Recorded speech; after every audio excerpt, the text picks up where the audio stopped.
Court में तो पहले बातें होंगी ना, बाद में। पहले ये बताएं, आप और आपके भाई साहब क्या टैग टीम है चीफ जस्टिस के साथ, आपकी कोई चल रही है बातचीत? देखिए, इनको पता ही नहीं है ये अता तारड़ जो कि कैसा है।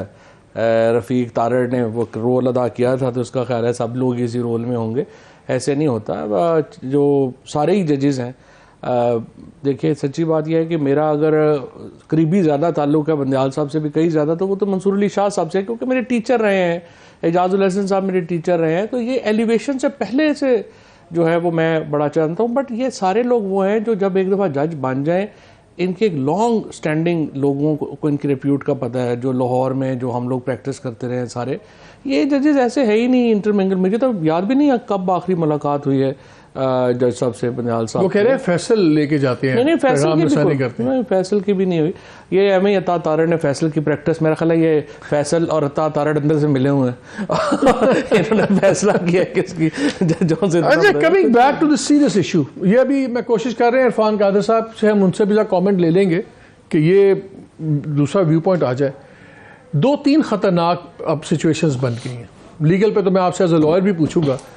क्लियरली अब कैंप्स में लोगों ने डिवाइड कर दिया, वो कहते हैं, और वो तो ओपनली कह रहे हैं, जब तो आज के बाद उन्होंने सीधा चार्ज भी कर दिया ना चीफ जस्टिस को ऑफ प्लेइंग। कई दिनों से कर रहे हैं, लुट गए, मर गए, बर्बाद हो गए। अब तासुर यह बन गया कि एस्टैब्लिशमेंट और गवर्नमेंट एक कैंप है, सुपीरियर जुडिशरी आपको सपोर्ट कर रही है, दोनों अपनी जगह से पीछे नहीं हट रहे। पहले उन्होंने ऑर्डर की धज्जियां उड़ा दी, कोई पैसे नहीं है, जाए जो आपने करना कर लें। बेसिकली तो ये उनका रिजेक्शन हुई, उसका मतलब ये है।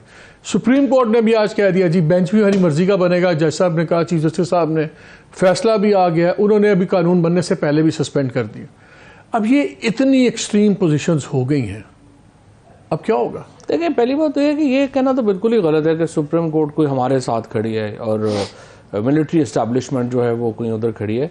सुप्रीम कोर्ट जो है वो आइन के साथ खड़ी है। उसकी वजह यह है कि देखिए, इसके ऊपर आपने खुद भी कहा है, कल परसों मैं आपको भी सुन रहा था, बाकी सारे जजेस ने भी, हमारा तो ये मसला ही नहीं है ना कि जज 2 हों, 4 हों, 8 हों, 10 हों, 15 हों, 16 हों। हमारा तो मसला है कि 90 दिनों में इलेक्शन होने चाहिए। और इसके ऊपर जस्टिस सतर मिनल्ला साहब का, आपने चौधरी एतजाज साहब का आर्टिकल देखा होगा, उन्होंने क्लियरली, इवन जस्टिस सतर मिनल्ला साहब ये कह रहे हैं, जैसे मंसूर अली शाह साहब ये कह रहे हैं, इलेक्शन 90 दिनों में होने हैं। सो हमारा ये प्रॉब्लम नहीं है। और जुडिशरी जो है उसने ये पोजीशन असर्ट इसलिए करनी है, जो एक फंडामेंटल आई वुड से कि जुडिशरी का इशू है कि उनकी ताकत ही आइन है। अगर आइन जो है वो ख़त्म हो जाता है तो जुडिशरी ख़त्म हो जाती है। और ये जो अभी आपने देखा है, जो आज का भी फैसला है, ये बड़ी सीरियस सिंपल बात है। कोई चीफ जस्टिस या सुप्रीम कोर्ट या इदारा अपनी डोमेन में नहीं आने देगा इस तरह से हुकूमत को, ये भी नहीं आने देंगे।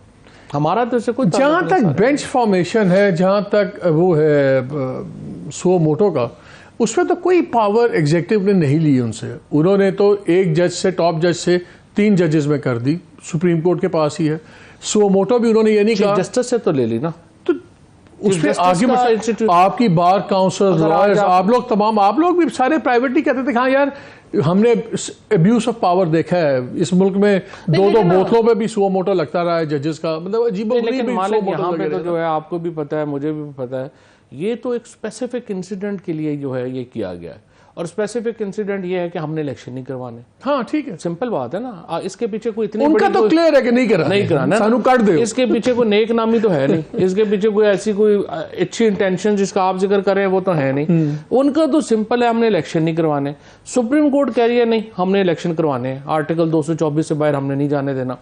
अब ये अगर सुप्रीम कोर्ट अपने ऑर्डर पर इम्प्लीमेंटेशन ना करा सके तो सुप्रीम कोर्ट तो बतौर इदारा खत्म हो जाती है, और हुकूमत कह रही है कि हमने इलेक्शन नहीं करवाने। Chief justice could he have done this in a better way. अगर हम लाइक माइंडेड जजेस भी गिन लें तो 8 जजेस का बेंच नजर आ गया, सुन ले, तो 8-7 मेजॉरिटी तो हो गई उनकी।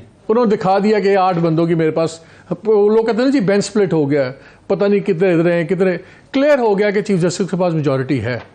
वो जो कर रहे हैं मनोवन, उस पर जजेस एग्री कर रहे हैं। लेकिन लार्ज फुल कोर्ट तो कही नहीं ना रही कोर्ट। नहीं, जब ये आपने सरकार वालों का मुतालबा था ना कि जी आप फुल कोर्ट कर दें, नहीं कह रहे। आज भी उन्होंने, कल आज भी कहा उन्होंने, यही तो सबसे बड़ा। आज अभी वो आपने उनको नहीं सुना इफ्तिखार साहब को, वो क्या कह रहे थे एनपी वाले, उन्होंने कहा जी अब तो उन्होंने शो भी करा दी, 8 जजेस करा ले फुल बेंच। यही प्रॉब्लम है जो कोर्ट के अंदर, अगर आप इनके आर्गूमेंट सुने, अगर आपने कोर्ट रिपोर्टर को लेना साथ, वो आपसे कहेंगे कि जब चीफ जस्टिस पाकिस्तान ने उनसे कहा कि देखिए आप फुल कोर्ट चाहते हैं या लार्जर बेंच चाहते हैं? क्योंकि आप ये कह रहे हैं कि इजाजुल एहसन साहब और मुज़ाहिर नकवी साहब उस बेंच में ना हो, लिहाजा ये फुल कोर्ट तो फिर नहीं हो सकती। फिर अगर वो दो नहीं होते तो बाकी तीन जिन्होंने दिया हुआ है इसके ऊपर पॉइंट ऑफ व्यू, वो कैसे बैठेंगे?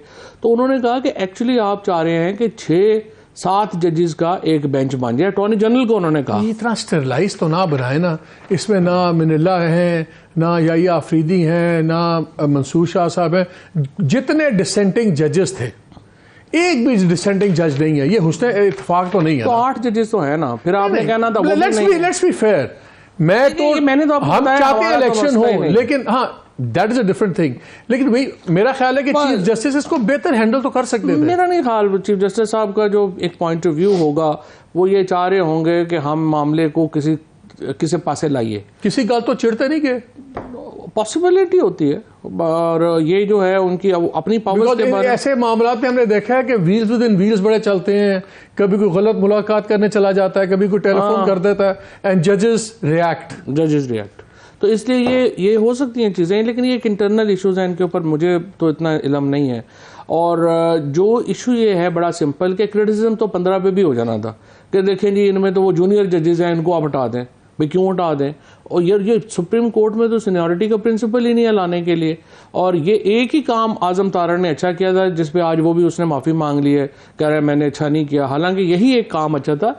शाहिद वहीद, अजहर जाफरी, जस्टिस आयशा बड़े ब्राइट जजेस हैं। I mean they have added into the quality of Supreme Court. So जो हुकूमत ने अच्छा काम किया उसके ऊपर भी पीछे हट गई है, बाकी तो उनसे कभी कोई काम हुआ ही नहीं अभी तक।